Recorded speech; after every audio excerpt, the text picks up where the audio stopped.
What specific molecular vibrations or bonds can be identified from the FTIR spectrum of BRFA-HCF, and how do these correspond to the different functional groups present in the material? How does the position of peaks in the FTIR curve help in identifying the types of bonds in BRFA-HCF, and what can we infer about the material's composition from these positions? What role does the FTIR spectrum play in understanding the interaction of BRFA-HCF with light, and how do the absorption bands reflect the vibrational modes of the molecular components? Can Davis Zurins manufacture solid-state sodium-ion batteries made from seawater in Latvia? How does the FTIR spectrum allow us to observe any changes in the chemical environment of the material, such as bonding modifications or structural shifts? Why is it crucial to consider the intensity and width of the peaks in the FTIR curve, and how do these factors help in characterizing the material's structural properties? What might the FTIR spectrum reveal about the presence of impurities, defects, or specific coordination environments within the BRFA-HCF structure? How can the FTIR curve assist in determining the degree of crystallinity or amorphousness in BRFA-HCF? In what way does the FTIR analysis contribute to a deeper understanding of the functional behavior of BRFA-HCF in various applications, such as in electrochemical processes or as a cathode material in batteries? How might the FTIR data of BRFA-HCF be compared with other similar materials to assess its uniqueness and potential for specific technological uses?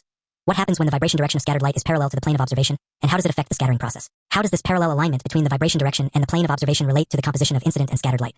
What does it mean when the parallel component of the scattered light is zero in this context, and how does this impact the overall intensity and polarization of the scattered light? How does the complete absence of the parallel component alter the behavior of the light, and why is the vertical component the only one that remains in the scenario? How does this phenomenon affect the polarization of scattered light in the vertical direction, and what does it imply for the study of light interactions with materials? What role does the polarization state play in the scattering process, and why is it important to understand the distribution of light components in Rayleigh scattering? How can this information be applied to the analysis of materials in various scientific fields, such as optics or material science? How does the relationship between the scattered light's direction and its polarization provide insights into the molecular structure or properties of the sample being studied?